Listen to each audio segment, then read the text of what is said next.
कहते हैं हम मेरी डेली दिनचर्या के बारे में कि मैं सुबह कितने बजे उठता था, क्या करता था पूरे दिन में जिससे मेरी पढ़ाई इतनी अच्छी होती थी।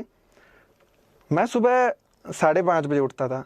मेरे से पढ़ाई होती थी वो दिन में होती थी। मैं एक रात में पढ़ने वाला या रात्रिचर प्राणी नहीं रहा हूँ। उसके बाद में एक चीज़ मेरी फिक्स होती थी, सुबह उठने के बाद में डेली एक्सरसाइज करनी होती थी। इसका मतलब ये नहीं है कि आप 2 घंटे जिम जा रहे हैं या कुछ भी कर रहे हैं। आप अगर 15 मिनट एक इंटेंस एक्सरसाइज करते हैं तो वो आपके बॉडी की सर्कुलेशन को बहुत तेज कर देती है। अगर बॉडी का ब्लड सर्कुलेशन अच्छा होगा तो हमारे माइंड को ज़्यादा ऑक्सीजन मिलेगी और हमारा माइंड पूरे दिन अच्छे से वर्क करेगा। उसके बाद में आपको एक हेल्दी ब्रेकफास्ट लेना है। हेल्दी ब्रेकफास्ट का मतलब है कि बहुत से लोग बहुत ऑयली चीज़ें खा लेते हैं, बहुत हैवी ले लेते हैं।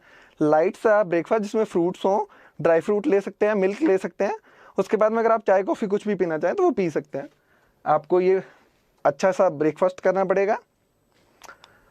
उसके बाद में मेरा शेड्यूल होता था कि मैं रोज़ सुबह 7 बजे लाइब्रेरी पहुंचता था। ये मेरा फिक्स था, मतलब 5-10 मिनट ऊपर नीचे हो सकता है, लेकिन जनरली ट्राई करता था कि 7 बजे से पहले पहुंचूं। 7 बजे लाइब्रेरी पहुंचने के बाद में मैं मेरी स्टडी स्टार्ट करता था। उसके लिए एक मैं आपको अप्रोच बताना चाहूँगा।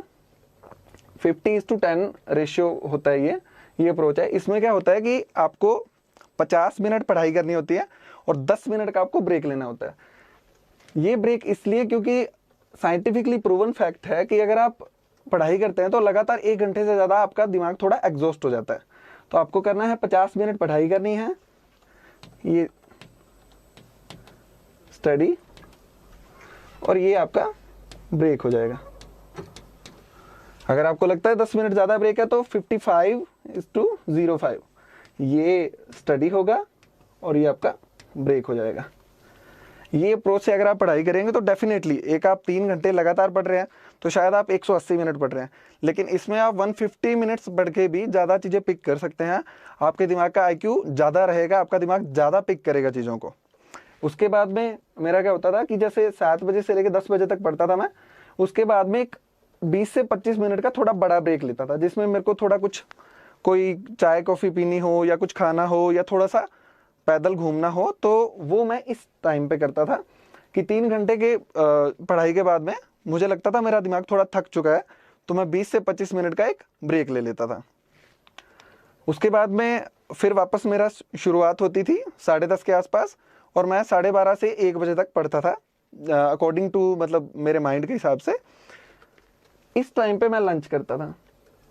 लंच में जनरली मैं ट्राई करता था कि थोड़ा वेजिटेबल्स लूँ और थोड़ा सा लाइट लंच, इतना हैवी नहीं कि उसके बाद में मैं सो ही रहा हूँ 2-3 घंटे तक। थोड़ा लाइट लंच और वेजिटेबल्स, ये चीज़ें मस्ट है।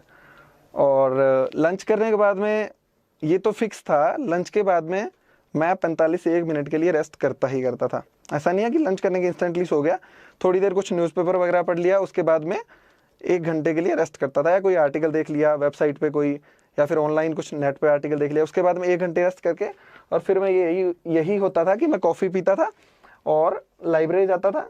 फिर वही मेरा लाइब्रेरी जाने के बाद 50:10 का शेड्यूल, और 3 बजे से लेके 5:30 के आसपास मैं 20 से 25 मिनट का ब्रेक लेता था, और ये शेड्यूल रहता था मेरा 8 से 8:30 बजे तक, यानी 5 से 5.5 घंटे तक पढ़ाई करता था शाम को मैं, और इतनी पढ़ाई सुबह दिन में करता था। ये करके उसके बाद में मैं जाता था मेरा डिनर के लिए, और 8 से 8:30 बजे के बीच में डिनर होता था मेरा जनरली। और डिनर के बाद में यूजुअली मैं पढ़ाई करने का नहीं हूँ, लेकिन 1 घंटा थोड़ा जो दिन में पढ़ा है उसको थोड़ा रिवाइज कर लेता था, या फिर जो भी कुछ नया लग रहा है, जैसे करंट में कुछ चीज़ें पढ़नी है, कोई आर्टिकल पढ़ना है, तो वो रात को डिनर के बाद में ट्राई करता था कि वो पढ़ लूँ, या कुछ लिखने का ट्राई करता था। और उसके बाद में रात को 11:30 बजे मेरा फिक्स होता था कि मुझे सोना है। ट्राई करता था कि इसमें फ्लक्चुएशन ना हो, क्योंकि अगर आप सोएंगे नहीं तो सुबह उठ नहीं पाएंगे 5:30 पे।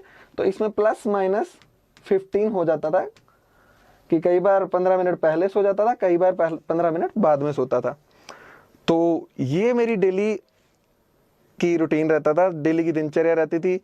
पढ़ाई कैसे करनी है, कैसे कंटेंट यूज़ किए थे मैंने, कौन कौन से रिसोर्सेज का सहारा लिया था, वो सब नेक्स्ट वीडियो में मैं बताऊंगा।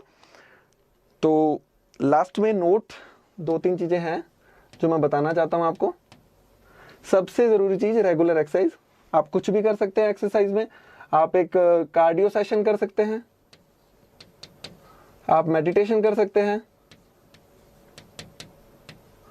या फिर कुछ भी। अगर आप जिम जाते हैं तो मेरे हिसाब से अगर ज़्यादा से ज़्यादा 30 मिनट से ऊपर की एक्सरसाइज ना करें तो सही रहेगा, क्योंकि फिर आपका बॉडी में पेन रहता है। और उसके अलावा एक हेल्दी डाइट।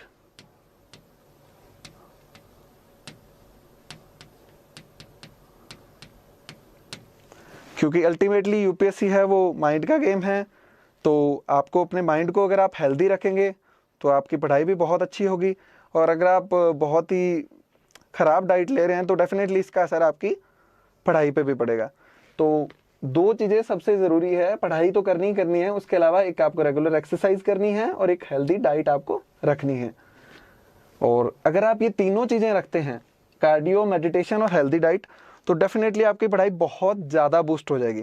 आप अपनी पढ़ाई में मतलब क्वालिटेटिव जो डिफरेंसेस होते हैं वो देख सकते हैं। ये मैंने खुद ने देखा था। और हेल्दी डाइट के लिए अगर आपको देखना हो तो जैसे गूगल पे, इंटरनेट पे आप बहुत सारी चीज़ें देख सकते हैं। Foods that are good for brain, foods are that makes you active all day. इस टाइप से अगर आप कुछ लिखते हैं तो आपको बहुत सारे फूड मिल जाएंगे, उसमें से कुछ चूज़ कर लीजिए according to your interest, according to जो भी आपको सही लगता है वो फूड आप कर सकते हैं। बहुत ज़्यादा कॉस्टली भी नहीं होते। तो ये सब